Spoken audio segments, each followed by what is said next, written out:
მოკლედ ხვალ არის წიგნის დღეები ექსპო ჯორჯიაში და ჩვენც ესე ექსკურსიის გუნდმა დავამზადეთ ესეთი წიგნის სანიშნეები.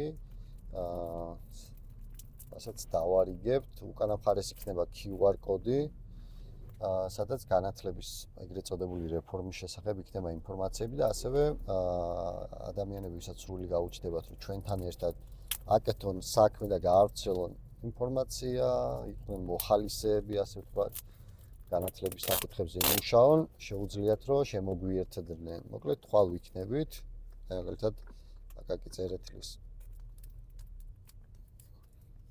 სანიშნს, უკანა მხარეს იქნება ესეთი QR-ი, ჩვენი ექსკურსიის ლოგო, ამ QR-ში არის განათლების რეფორმის ახსნა, ასე ვთქვათ. ექსკურსიის Facebook მონაცემები, პატარა, ასევე იქნება პატარა რაღაცა Google Docs-ი, სადაც შეძლებთ რომ გაწევრიანდეთ და ჩვენთან ერთად აკეთოთ კარგი საქმეები.